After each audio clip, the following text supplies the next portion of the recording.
In the name of the risen Christ. Amen.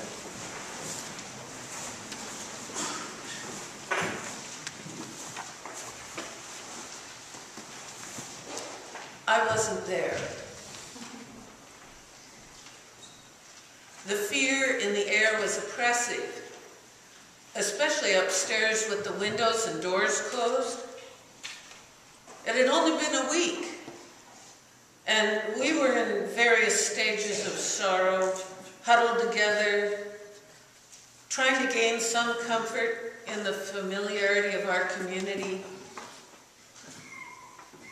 It came to feel like we were wallowing in self-pity, guilt, and blame.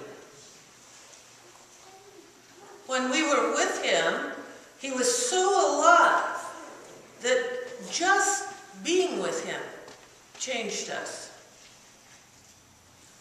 He was larger than life. He was life. Now what? Nothing? Another victim of political execution, plain and simple, a bungled miscarriage of justice that makes a mockery of the Messiah? What was the point? By evening, it was just too much, and I went out for a walk. I was walking aimlessly, still overwhelmed with grief. It was a kind of shock where you just put one foot in front of the other, automatically not noticing or caring where you go.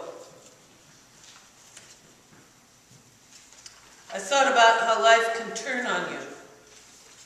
1 minute, everybody's waving palms and yelling, "Hosanna!" And the next, you've lost a friend closer than a brother. Lost, by the way, means died. Not just he died in his sleep dead, not he died of old age dead, but every breath a gut-wrenching agony dead. So now there was this big empty hole, and my mind just kept retracing the mental footsteps of my memories. Back when he said he was going to Bethany, I thought he'd be killed. But when he made it plain he was going to go raise Lazarus from death no matter what, I said, let's go, so we can die with Jesus. That's me, always looking on the bright side of life. But we didn't die with him. Instead of sticking closer than a brother, it all went horribly wrong. Sure, there were hints. When I asked him where he was going so we could stay with him, or at least follow him, he said, "I am the way and the truth and love." That about summed it up. Life, reality, the universe, and everything. How do you respond to that?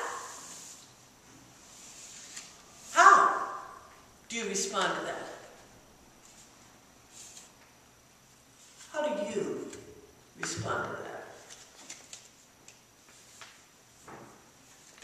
He was about a way of being so present to each other, so real, so alive, that if you knew anything, you knew that our relationships defined our truth. Where was that relationship now? How can he heal this pain, the pain of not being with him? How can one so wounded heal us now? Some people put on their party face and look like nothing has changed. But if you really know them, you know they're crumbling on the inside. Some people fall into the pit of, it's all my fault, like they were in control. If only I hadn't denied him.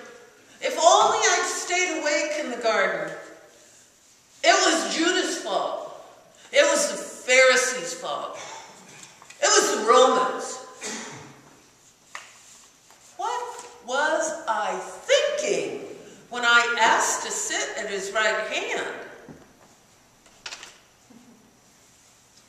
Why did he call Mary first?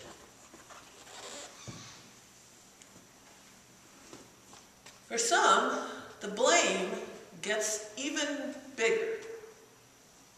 It's that old angry guy pulling the puppet strings. Somehow it's all about getting divinely punished for being human. Can you imagine what kinds of behavior would get justified if the message we shared fixated on crucifixion? How can people blame God for that? Humanity has been cruel throughout history. We have proven our propensity for exploitation and abuse over and over. I refuse to believe that God would have killed Jesus to punish us or in vengeful anger. That's not the God Jesus showed us.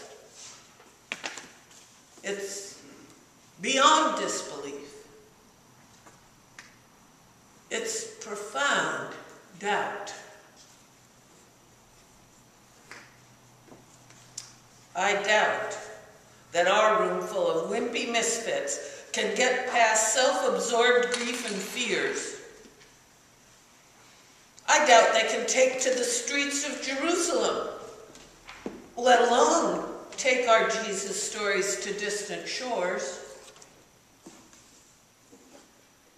I doubt they'll ever be able to see his face or feel his touch again. I doubt this hollow pain inside will ever be filled with peace again. I doubt his spirit will breathe through our lives again.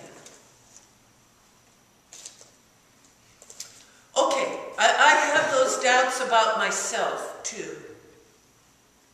If all this rational inquiry got knocked off kilter for one moment, it would be enough for me to know intimately what was what and who was who. I'd get as far away from this place as I could and try to love others as he loved us. I'd try to be a carpenter who builds outside the box. I'd look for God's peace in every stranger. Could that happen? It'd be a miracle, but I doubt it. They call me twin. Are you my twin? Are you doubting too?